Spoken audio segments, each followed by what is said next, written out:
हारने के कारण लालू जी के युवराज अब बिहार में गुंडागर्दी का राज भी कायम करने की कोशिश कर रहे हैं कि सारण में भी देखा गुंडागर्दी आरजेडी का, और पाटलिपुत्र में तो रामकृपाल यादव के जान पर ही हमला बोल दिया।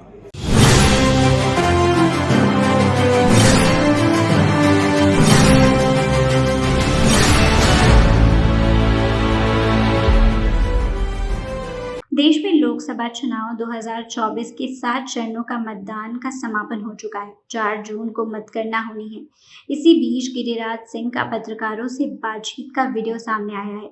उन्होंने आरजेडी पर निशाना साधते हुए कहा है कि बिहार में हार की बौखलाहट इतनी ज्यादा है कि सारण में भी गुंडागर्दी देखी गई। आरजेडी और कल पाटलिपुत्रा में रामकृपाल यादव की तो जान पर ही आ पाई। वहां के कार्यकर्ताओं को जिस ढंग से मारा गया है वह घायल है। मुझे यह समझ नहीं आ रहा है कि मसौड़ी में जो हो गया, डिगरी गांव में, जालपा में, मैं भी वहां गया था। वहां के लोग काफी डरे थे। यहाँ राजद के लोग आकर उत्पात मचा रहे हैं। मुझे ये नहीं मालूम था हारने के कारण लालू के युवराज अब बिहार में गुंडागर्दी का राज भी कायम करने की कोशिश कर सकते हैं। हमला जिस ढंग से किया गया है वो तो महादेव की कृपा थी, वरना मृत्यु भी हो सकती थी। वह बेचारे तो हथियार लेकर भी नहीं चलते हैं। इसीलिए सरकार को सख्त से सख्त कार्रवाई करनी चाहिए। रामकृपाल यादव की सुरक्षा भी बढ़ानी चाहिए। साथ ही तेजस्वी यादव को ताना मारते हुए गिरिराज सिंह ने कहा, कुछ लोग अपने आप को नौजवान बताते हैं, ग्रुप बनाकर हमारे प्रधानमंत्री को टारगेट में लेकर उनके लिए उल्टे सीधे शब्दों का प्रयोग करते हैं, जैसे इनकी डिक्शनरी में अच्छे शब्द हो ही ना। अब लोगों ने यही सब कुछ देखकर इन्हें फटाफट झटाझट विदा करने का सोच लिया है। चुनाव के परिणाम के बाद एक को विदेश का रास्ता देखना होगा और दूसरे को मस्जिद का। आइए देखते हैं क्या कुछ कह रहे हैं गिरिराज सिंह। क्या कहेंगे सर्वे आने के बाद?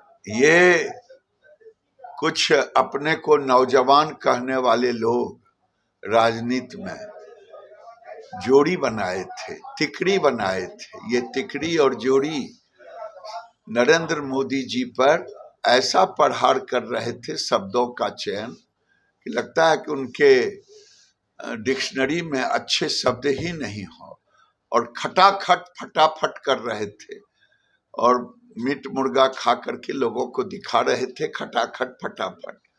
अब लोगों ने भी उनको फटाफट यहाँ से विदा कर दिया, खटाखट विदा करके एक भागेंगे विदेश और एगो पेटकुनिया देंगे किसी मस्जिद में। जी, बिहार में हार की बौखलाहट आरजेडी में इतना ज्यादा है कि सारण में भी देखा गुंडागर्दी आरजेडी का, और कल पाटलिपुत्र में तो रामकृपाल यादव के जान पर ही हमला बोल दिया, और वहां कार्यकर्ताओं को जिस ढंग से घायल किया, पीटा, वो मुझे समझ में नहीं आ रहा है कि मसौड़ी में जो हो गया, तिनेरी गांव में, जलपा में, मैं भी गया था। वहाँ के लोग पहले से थे डरे हुए कि यहाँ आरजेडी के लोग आकर के उत्पात मचाते हैं, लेकिन ये नहीं मालूम था हारने के कारण लालू जी के